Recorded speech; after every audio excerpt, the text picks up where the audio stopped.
You're listening to Gigi Radio, the one and only Christian radio show for teen girls, with your hosts, Esther and Steph.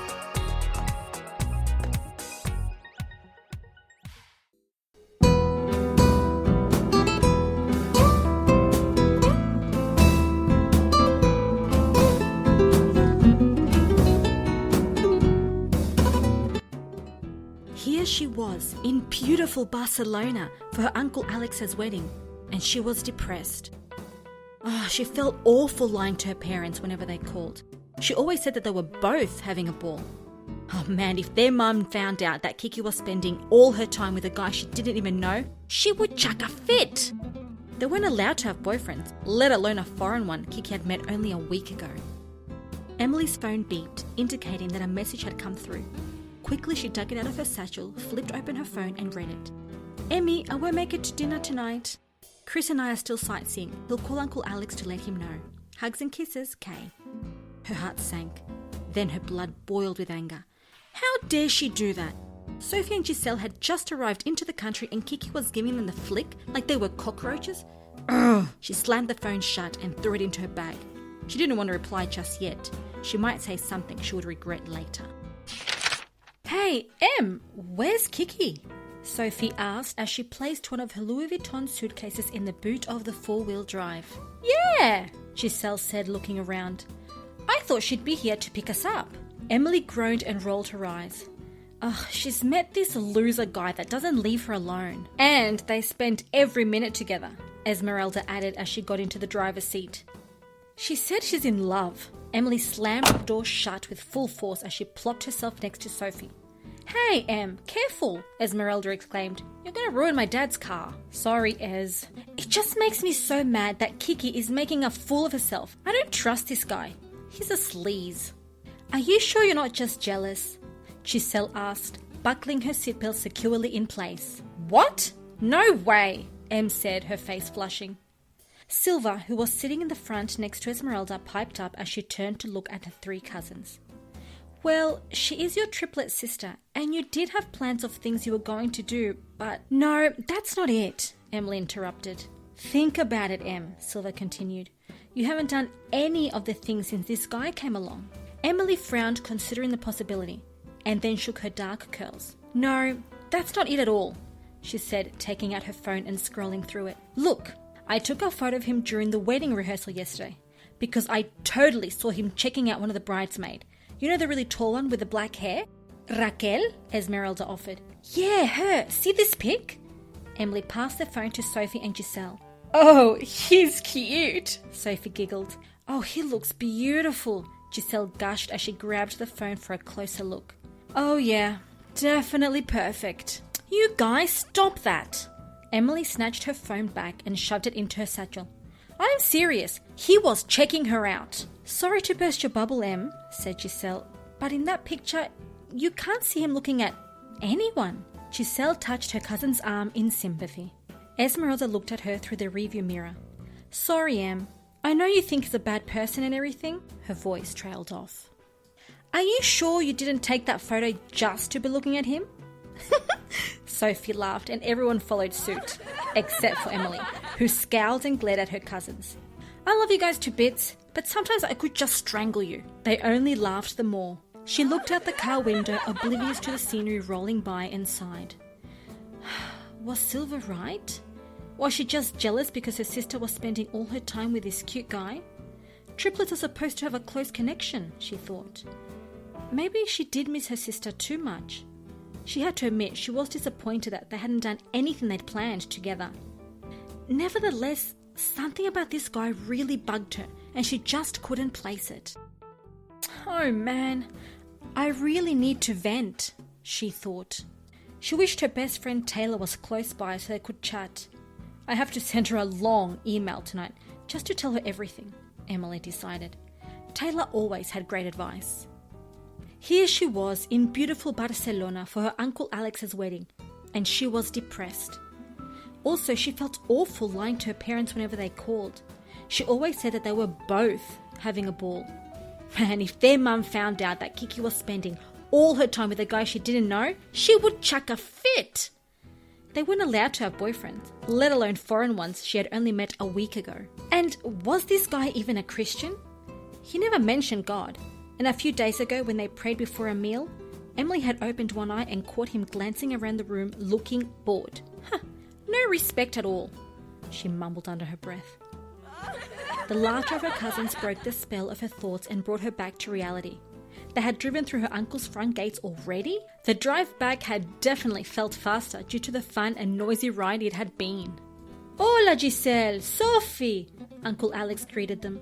Hi Uncle Alex, the girls answered in unison as they ran over to give him a big hug and kiss. So good to see you girls, look how grown up you are. I trust the flight wasn't too boring for you, eh? No way, Giselle exclaimed. It was amazing. Or? Esmeralda's father Alejandro frowned, not understanding how a 24-hour flight was so amazing, as Giselle had stated. Sophie flicked her long blonde hair and positioned her designer carry-on bag on her shoulder. Well, being such a long trip, Daddy thought it would be nice for me to travel first class. And naturally, I would leave Giselle in economy. Sophie wrapped her arm around Giselle and giggled. That's what happens when you're Daddy's little princess, Esmeralda remarked loudly, dragging a large suitcase behind her. Hey, I heard that, Sophie pouted. And don't drag my Louis, she squealed. It might wreck. Everyone laughed. But you do have a heart of gold, Silver concluded as they walked into the house together. Emily's phone beeped, indicating that a message had come through. Quickly, she dug it out of her satchel and flipped it open. It read, Emmy, I won't make it for dinner tonight. Chris and I are still sightseeing. He'll call Uncle Alex to let him know. Hugs and kisses, Kay. Her heart sank. Then her blood boiled with anger. How dare she do that? Sophie and Giselle had just arrived into the country and Kiki was giving them the flick like they were cockroaches? Urgh! She slammed the phone shut and threw it into her bag. She didn't want to reply just yet. She might say something she would regret later. Kiki checked her phone for what seemed the 100th time. It had been over an hour and Emma hadn't replied. That was so weird. She always had her phone with her and replied within seconds, even when she was in class. Kiki giggled, shaking her head and remembering Em's phone obsession. Had her phone died? No, that wasn't it either. She always carried her charger just in case. Kiki let out a sigh as she came to the only other possible conclusion. Em was mad at her. Kiki groaned, hating having her twin mad at her. It wasn't fun. She began to dial and rehearse in her mind everything she would say to make Em happy again. Katarin! Chris's smooth accent interrupted her thoughts as she was about to press call. Kiki looked up and saw him holding a gorgeous sparkly bracelet. She gasped and walked closer to his side, the phone call forgotten. Oh wow, that's stunning, Kiki gushed, taking a closer look. And expensive, Chris laughed. Happy to hear you like it. Even in the soft night lighting, Chris's eyes twinkled. Kiki cleared her throat and tightened her grip around her phone. Let me just ring Em. I think she's asleep, he interrupted, grabbing the phone from her hand. Kiki frowned. It couldn't be that late, could it? She glanced at her watch. What? I didn't realize it was so late. Em and Uncle Alex are gonna kill me. I'll be grounded for life. She snatched the phone back from Chris and threw it into her handbag.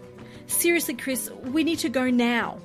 She hurried along the concreted street of Las Ramblas, oblivious to her surroundings and the delicious smells of food wafting through the air. All she could think about was getting into huge trouble with her Uncle Alex and him ringing home to tell her parents. She cringed at the thought of her parents' fury if they knew she was out with a guy 5 years older than her, a foreigner, and a complete stranger. Catherine, please. She could hear Chris running behind her and muttering under his breath in Spanish or Catalan. She didn't speak either, so she wasn't sure. Finally, Chris caught up with her and grabbed her arm to stop her. What is wrong? Kiki exhaled and pointed to her watch. It's 1 a.m., Chris. I have never, ever been out this late with anyone before, especially a guy. My parents will flip if they know I'm out doing this. They were really specific when we left Charlotte Bay. They gave us a huge set of rules and... Chris lifted his hand up as if stopping traffic. Okay, you speak too fast, the English. But you and me have done nothing wrong. Have I hurt you? Or tried to kiss you? Or take advantage of you? Kiki opened her mouth to speak and shut it again. No, he had been the perfect gentleman. Catherine, he whispered in his divinely smooth accent. An accent that made her simple name sound magnificent. It's okay. I told your Uncle Alex that I would be very late with you. Look around you. Barcelona is alive. Kiki stopped and looked. He was right. La Ramblas was in full swing of things. People and restaurants were open as if it was the middle of the day. Chris moved closer to her, the scent of his cologne powerful, yet not offensive. He reached for her hand and gave it a little squeeze. We will go home now, I promise. But first, this little gift. Chris dangled the beautiful bracelet she had seen a few minutes ago and smiled, flashing his white teeth. For you. No, that's too expensive, I couldn't, Kiki started to say. I'm glad you like it. Kiki shook her head. How could this guy make her forget everything in seconds? She hated not having full control. It was frustrating and exhilarating all at the same time. It is yours. Chris smiled charmingly. Chris, I can't, Kiki began as he placed it around her wrist. It's how I feel, Catherine. Te amo. Chris leaned forward as he fastened it and kissed her lightly on the cheek. Kiki's face flamed as she quickly drew back, her heart hammering in her chest. I really need to take control of my emotions, she thought. What's wrong with me? Chris had only kissed her cheek. Why did she feel so flustered? Feeling vulnerable and annoyed, she looked up at Chris's hazel eyes and melted again, her emotions in turmoil. Kiki waved Chris goodbye as he drove out of Uncle Alex's front gate. She still couldn't believe how a guy, well, a man, had fallen for her. She didn't feel that she was especially beautiful, but he made her feel as if she was the most stunning creature in the world. She closed the front door behind her and practically floated up the stairs. He said, I love you. She couldn't stop the dreamy smile on her face as she replayed his words in her head over and over again. She looked at her sparkling wrist and sighed. He loved her. Even though he had said it in Spanish, Te amo was a universally known phrase. Rounding the corridor, Kiki was surprised to see the light in her room still on. Em was still awake? Opening the door slowly, Kiki saw her twin lying on her back on her bed with headphones on, a type of Barcelona sweetbread on a napkin, and what looked like a glass of cold milk on the bedside table. Kiki wanted to laugh out loud. Her sister looked like she was in heaven. She knew how to indulge in the simple things. Kiki walked over and peered at her from above. Em looked up. Kiki gave her a tentative smile. Taking her headphones off, Em sat up. I couldn't sleep, I was worried, she said honestly. I know. Kiki plopped herself onto the bed next to her sister. We completely lost track of time. I was going to call you, but I got distracted, and the next thing I knew, it was 1 a.m. I nearly died. Emily stared back at her sister without saying a word. Em, I'm really, really sorry. I honestly got completely lost with the time, Kiki pleaded. Em crossed her legs on the bed. You didn't make it to dinner with G and Soph? They arrived today and missed seeing you. Oh no! Kiki gasped. I completely forgot. I would never blow them off. She covered her face in remorse. Were they really mad? No, they weren't. Some humor tinged Em's voice as she remembered the girl's excitement. They were actually excited about you and Romeo. Kiki grabbed her sister's arm. Oh, Em, it was such an amazing night. And I was on my way home for dinner when Chris remembered about some night markets and he took me there. Just spending time with him is so nice. He makes me forget everything. Yeah, I know, Em muffled through a mouthful of bread. And, Kiki rummaged through her bag, I brought you a peace offering. She pulled out a packaged rectangular box and handed it over to Em. They're called turrón. It's a Spanish version of peanut brittle, sort of. Em looked at her sister through narrow, playful eyes as she tilted her head to the side. That's so not fair, Catherine Anderson. You can't use food as bribery, especially sweets. Em groaned and grabbed the box. Gosh, they look divine. So, you're not mad anymore? Em looked up at her sister's sheepish grin as she presented 2 more boxes from her bag. More sweetness heaven. Oh, fine, I'm not mad anymore. Em laughed as they hugged. Oh, wow, Em exclaimed, grabbing her sister's wrist. That's stunning. Did you buy that at the markets? Kiki cleared her throat and looked at the pretty sparkles. Actually, it's a gift. She didn't say from whom. It looks really expensive, Kiki. It is, Kiki began as she told Em everything. Kix, that's too much to give someone you basically just met. It's been like just over a week and he's buying you expensive gifts and proclaiming his love? It's going way too fast. I know, but... Kiki stood up and took off the bracelet, admiring it again. Look, I'm just saying that you have to be careful and you can't keep the bracelet. Either give it back or pay him back, Em ordered. Em, no! Kiki slumped back onto the bed next to her sister. He might think I don't like it, which means he'll think I don't like him. And I really like him. Deep down, Kiki knew that if her parents were around, they would make her give back the expensive gift. They wouldn't approve. But honestly, this was just a gift, she thought. Besides, the Spaniards probably showed the love in a more refined way. Em looked at her sister with eyebrows raised. What do you think Mum and Dad would tell you to do? Kiki groaned. Oh, okay, let me think about it and I'll tell him in the morning. But you have to promise me that you will make a good effort to get to know Chris. Em rolled her eyes but nodded. Oh, I'll get to know him all right. Like the old saying goes, keep your friends close and your enemies closer. Em took another bite of her bread and remembered that she really needed to pray for her sister. Kiki was definitely not thinking or acting like herself. What had happened to the self-controlled, grounded girl from Charlotte Bay? Morning came far too soon for Em and Kiki, who had gone to bed in the early hours of the morning. Too hungry to wait her turn to shower and dress, Em bolted down for breakfast in her PJs. Rounding the corner to the patio table, she saw that Chris was already sitting at the table talking with her cousins. Suppressing a much-needed eye roll and groan, she thought, like I really need to see him first thing in the morning. She walked over to the buffet table and chose to ignore him. Morning, sleepyhead, G greeted Em. Love the outfit, Soph added, suppressing a giggle. Morning, Em replied, genuinely happy to see her cousins. And thanks, Soph. Maybe I could lend it to you so you can take to boarding school, Em retorted, biting a slice of butter-soft bread roll and watching her cousin's face change from shock horror to heaven forbid. Em laughed, imagining Sophie parading at the elite boarding school in her yellow minion pyjamas. The girls at the table burst out laughing, each suggesting how Soph could accessorize and glamorize the look. Hey, where's Kix? Ez asked, pouring everyone some popular jugo de fruta. She's showering, Em answered. She'll be down soon. Goodness, what time does she go to bed? She's usually one of the first ones up, Sylve exclaimed, buttering a little hot bread roll. Em opened her mouth to say something, but Chris beat her to it. It was my fault. I forgot the time to bring her, he laughed good-naturedly. I was distracted by her beauty.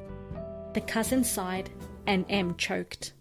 We lost track of time at the market. I apologize, he finished in his smooth voice. Oh, that's okay. Did you guys have fun? Soph asked, all googly-eyed. Very much, thank you, Sophia, Chris smiled, showing his perfectly white teeth. Soph giggled, delighting in the sight. So, Chris, Em began with a smile that was anything but genuine. Her cousins knew it well. Do you have brothers or sisters? No. Do you have parents? What do they do? Do they live here in Barcelona or somewhere else? Are they coming to the wedding? Em! Stop interrogating Chris, Ezzy said, slapping her arm. You're making him uncomfortable. Chris sat up straighter. No, it's okay. Sadly, no. My parents are in Paris for their anniversary, so no wedding. And my father owns some property. Em opened her mouth, but Chris suddenly grinned at someone behind her and stood up.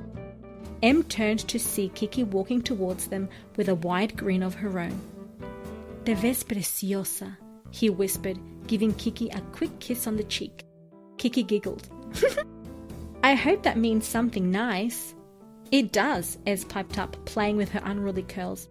It means you look beautiful. Oh, thank you, senor, Kiki gushed, pulling him by the hand. She suddenly stopped when she turned and saw her cousins, Soph and G. Gee, Soph, it's so good to see you! She ran around the table to hug her cousins. How was the trip?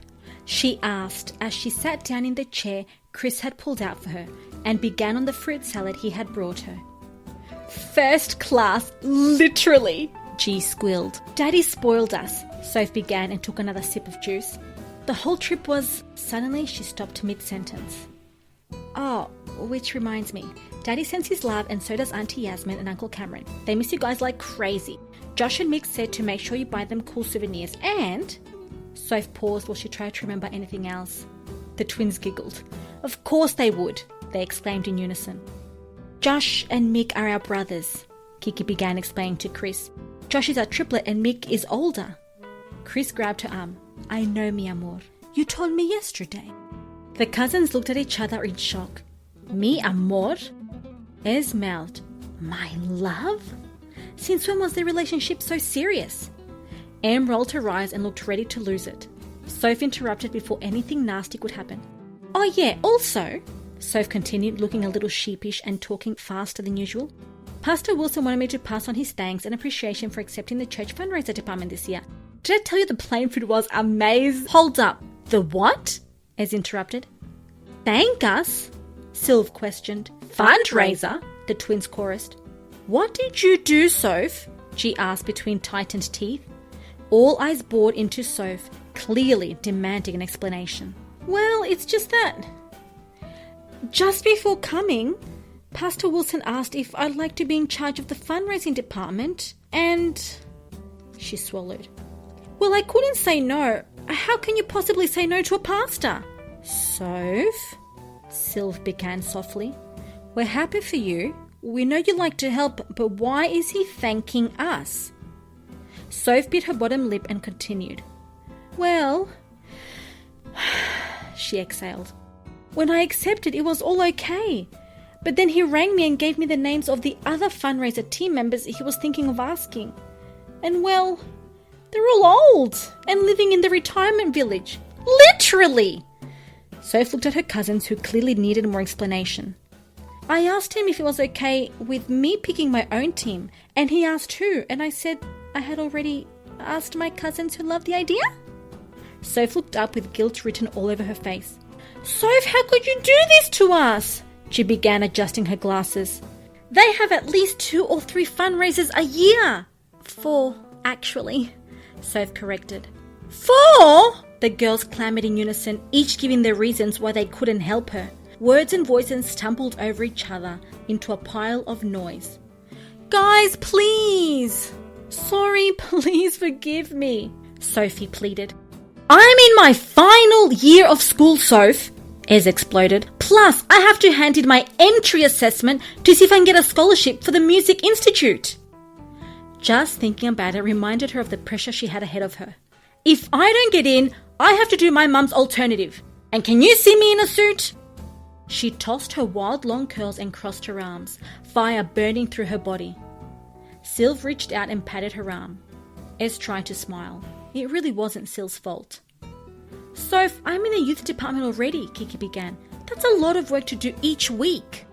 Well, Em began, I'm actually okay with it, come to think of it, and I'm really not that busy in church. I'm just in the welcoming committee. The girls nodded knowingly. They knew how desperately Em had wanted to be in the social activities department. Soph wrung her hands nervously, looking particularly at Ez. I am really sorry, guys. I should have asked you first, but there was no time. And besides, the purpose for the fundraiser is really cool. Really? Em sat up straighter. What's it for? It's for a women's and children's shelter that our church is building for the community. The girls gasped. Soph was good, and she knew how strongly they felt about the issue. Of course they would help. Count me in, Sylv put her hand up. She was passionate about working with kids. Even if the kids' class keeps me a little busy, I can manage. Besides, it would be nice to do something useful. Sylve looked a little sad. The rest of the cousins all looked at each other, knowing how she was always comparing herself to her famous family. "No way, Sylve, you're amazing," Ez said. "Count me in," she added. "Maybe the drama team can help with the fundraiser. We could join forces. You too, Kiki. Your youth department could also join in the fundraiser. And then you're killing two birds with one stone. What do you think?" "I guess," she began slowly. "It is for a good cause, and I could combine the depart—" "Yes!" G said, going to hug Kiki and Emily. All eyes were now on Ez, who felt a little ambushed, but couldn't see herself making such a big commitment. "It's just that—" "You know, Ezzy," Kiki began, "wouldn't it be impressive if with your entry assessment you handed in a resume of accomplishments that said you helped with a great charitable cause?" She could see Ez weakening. "Besides, you could do a concert as part of our fundraiser, and you could be the main singer. Imagine the exposure you would get performing for the whole of Charlotte Bay. Everyone will soon know Esmeralda Lopez," Emily added dramatically. Ez lifted her hands in exasperation. "Okay, I give up. All right, you win. But if I fail my entry assessment, I blame you all." Soph clapped excitedly. "Just think of us cousins working together. It will be brilliant." The girls' chatter and laughter brought Uncle Alex outside.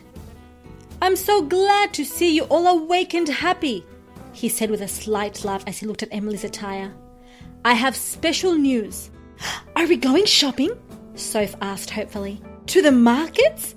Sylve asked.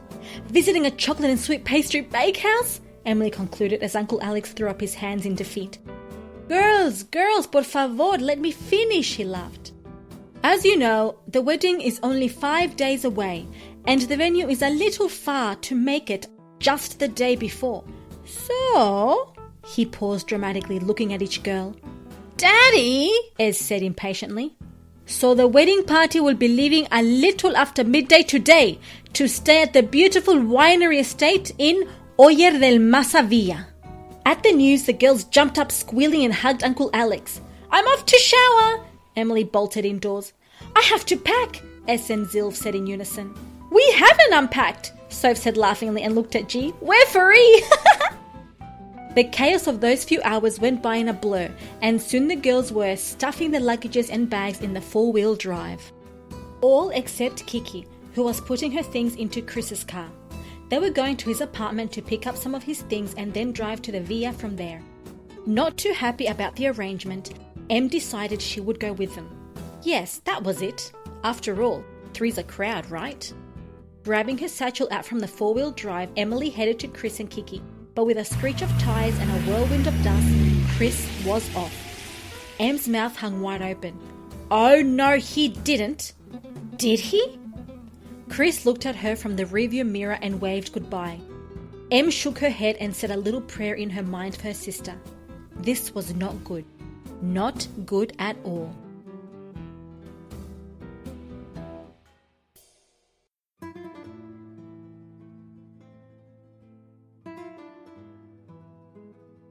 Kiki gasped, looked out the car window, then turned to Chris. "Hey, where are you going? Em is coming with us," she said, feeling a little angry. Chris looked over at Kiki confused. "What do you mean?" He frowned. "Emily was supposed to come with us and you just drove off," Kiki exclaimed, leaning over and looking out the side mirror at the little dot that was her sister. Chris laughed. "I don't think it's funny," Kiki glared. No, mi amor. It's not funny." He glanced at her and sighed. Emily said something about planning an event for a pastor. He put the indicator on and turned left and continued talking. "She said she had to plan with Sophia and needed to go with them or something like that." "Oh," Kiki managed to say, feeling confused. Em hadn't told her anything. It's true that Em didn't like Chris, but she was sure if there was any change of plans, Emily would have told her. She had also insisted she wanted to go with them. Kiki glanced at Chris with creased brow. Would he lie to her? Chris caught her looking at him. He leaned over, grabbed her hand and gave it a light kiss. Kiki drew in a sharp breath and melted. Chris wouldn't lie.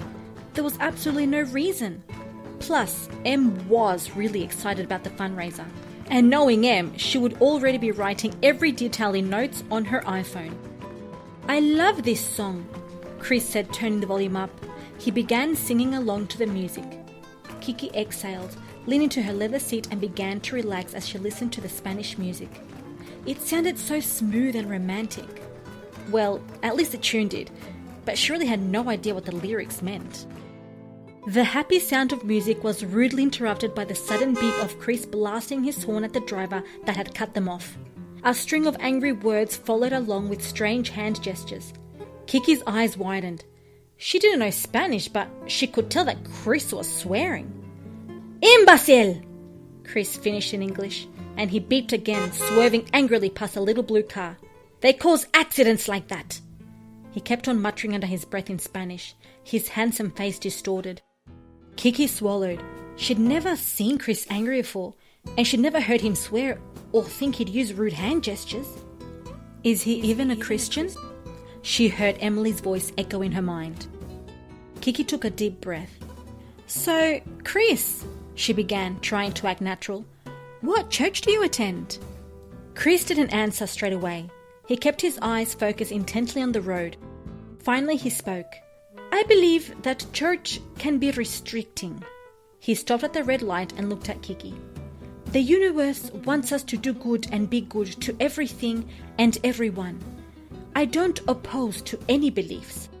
"Oh, that's nice," Kiki answered slowly, not sure if she liked the answer. "We must be open-minded, see?" Chris asked, flashing a handsome smile. Kiki nodded, feeling awkward. "See," she whispered. Lost in thought, Kiki didn't even realize when they pulled up next to a medium-sized apartment building overlooking the river. "We are here, Catherine." Chris hopped off the car and ran to her side to open her door. "Huh? Oh, that's right, your apartment." She took his offered hand and followed Chris inside. She was feeling uncomfortable and a little nervous. Maybe she should wait in the car? Her parents would ground her for life if they knew she was in a guy's apartment. Alone. She hesitated at the front door and reluctantly went in, her stomach doing funny little somersaults. "Make yourself at home and have something to eat or drink if you like," he said, throwing his keys across the counter and gesturing towards the fridge.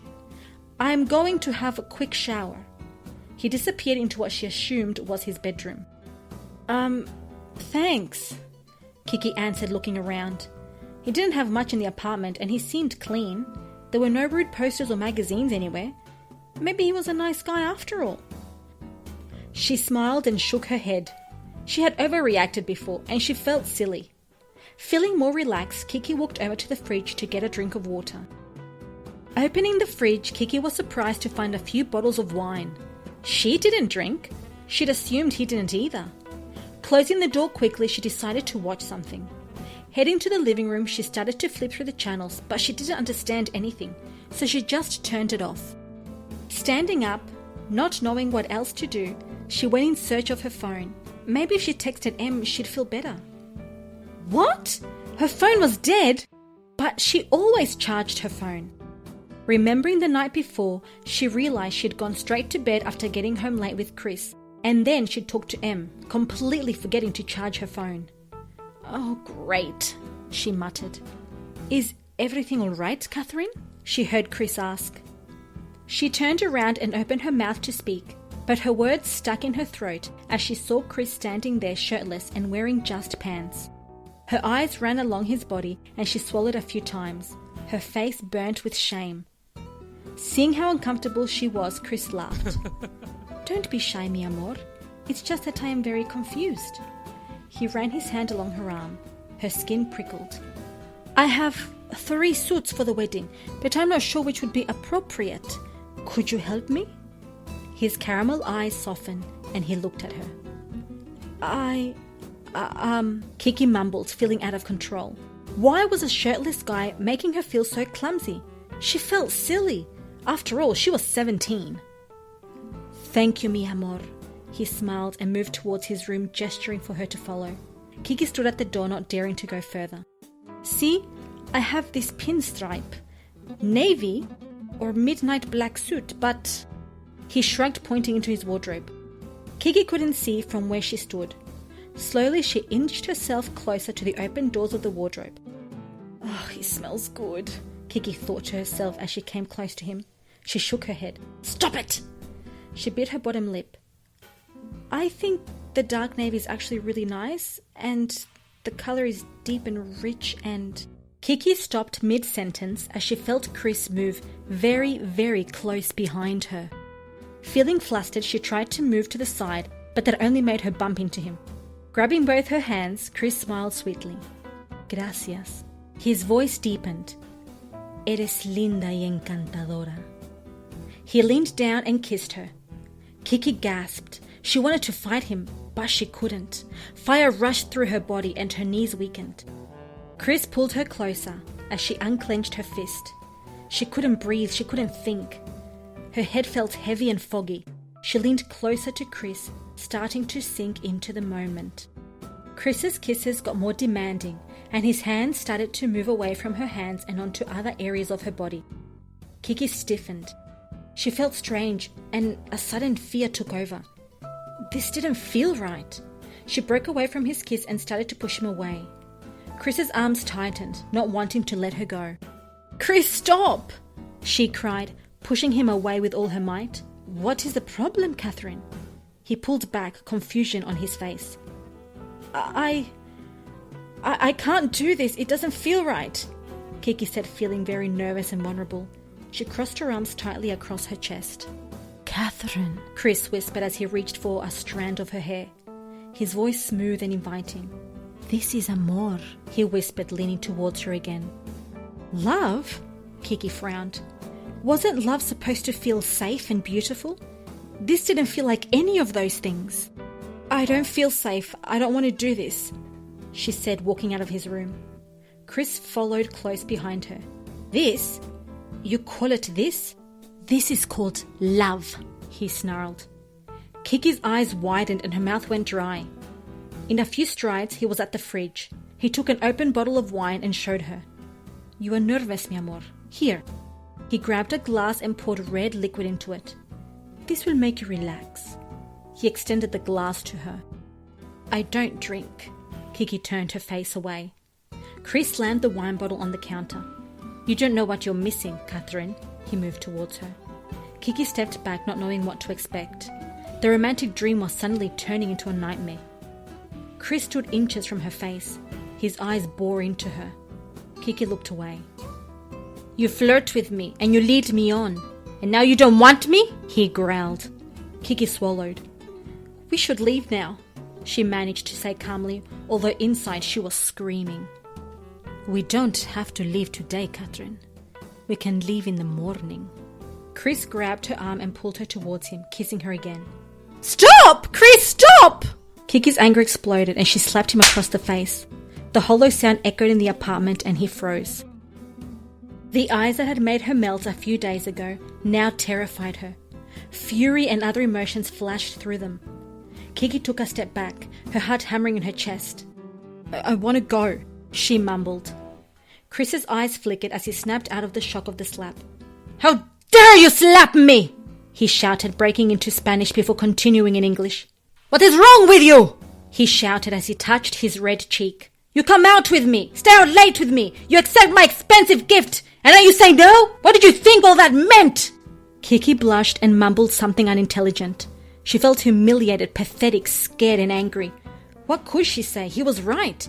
She had flirted with him and enjoyed his company. She felt stupid. Hot, fat tears rolled down her cheek. Deja de llorar! He fumed as he stormed into the kitchen, grabbed the open wine bottle and gulped it down. Kiki sniffled. She knew llorar meant cry. He'd only wanted one thing and she'd been dumb enough not to see it. Emily had been right after all. Kiki shook her head ashamed. All she wanted to do was disappear and go back home. Vamos, we're leaving, she heard Chris's voice demand behind her. She'd never heard that tone before. She stared as he rushed towards the front door carrying an overnight bag. I'm not getting in a car with you. You've been drinking, she said flatly. Chris's irritation only grew. He stopped at the door and turned to her. Walk then, I don't care. He mumbled more words in Spanish. He stopped and pointed to her. "Get out of my apartment and find an Uber." Kiki gasped, her mind spinning. She followed him out and watched as he stuffed his overnight bag in the boot. He walked to the driver's door, paused, and looked up at her. "Did you grow up? And when you get in the car?" Kiki shook her head. There was no way she would get in the car with a guy that had been drinking. "Suit yourself," Chris seethed. He made his way to the boot again, took out her luggage and proceeded to throw it at her feet. Then getting into his car, he roared down the road and disappeared. That did it. Kiki couldn't hold it in anymore, and sobs broke through her body. She flopped on the grass near her luggage and cried. Why has she been so stupid? She felt dirty, used, and alone.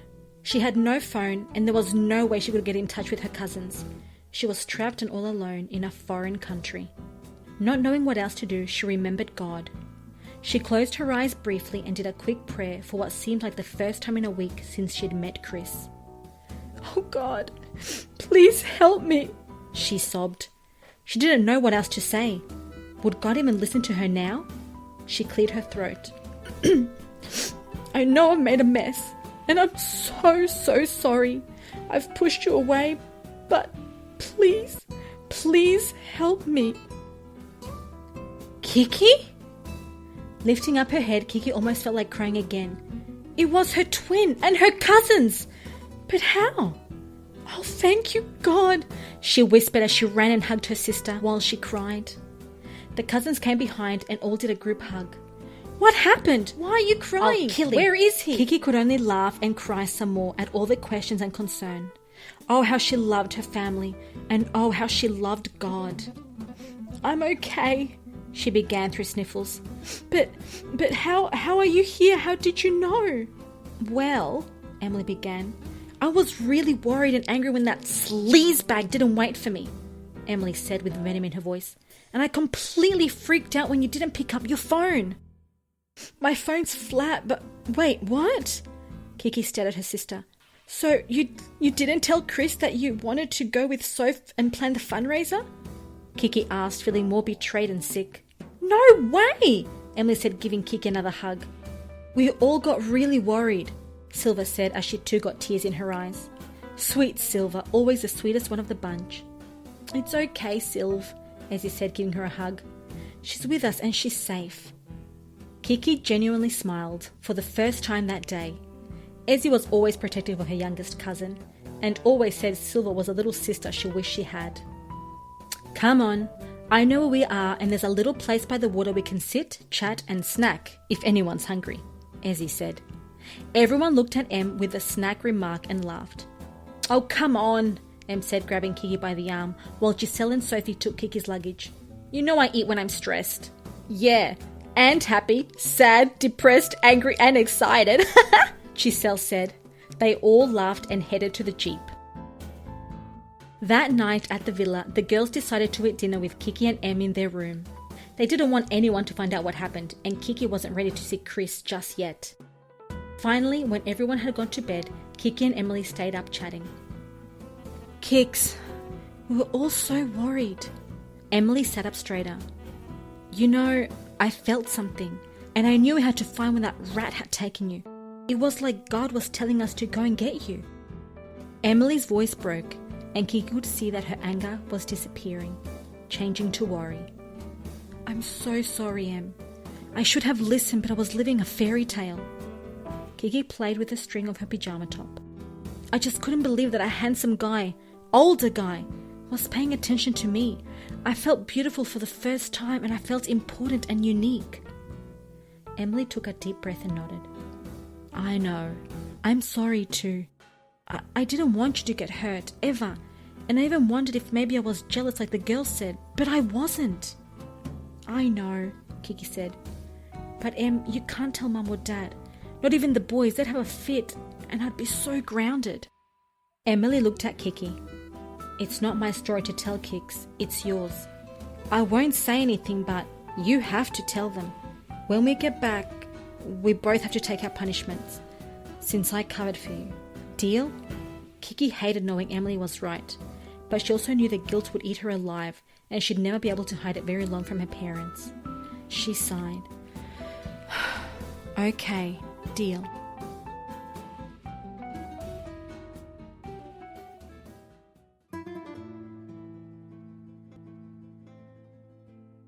The wedding day finally arrived, and as cliche as it sounded, the weather was glorious. Kiki looked out the window. The sun was shining and even the birds were out. Everything looked perfect, except that something was bothering Kiki's heart. She would see Chris today. Oh, her stomach churned. Ready? Emily asked, linking arms with her twin. Kiki took a deep breath and nodded. The ceremony was sweet and elegant. Kiki had thoroughly enjoyed it, but she kept her eyes averted at all times. She didn't want to see Chris, but she knew she would have to sooner or later, especially at the reception. Oh wow, this food is amazing! Emily said, coming back from the buffet area with a plate heaped with steaming paella. I completely agree. Maybe I'll ask Daddy if we can come back on our holiday breaks. Great idea, Soph. And... Silver began but stopped. The cousins looked over to where Silver was looking, and there was Chris, whispering in one of the bridesmaids' ears. Wasn't that Raquel? The girls quickly looked at Kiki. It's okay, really. Kiki fixed the strap of her dress. It's still really weird, but I'm better off and not hurting so much. Besides, he didn't love me, she said, managing a weak smile. She glanced one last time at the handsome Cristoval and exhaled. It was going to take her a long time to get over him.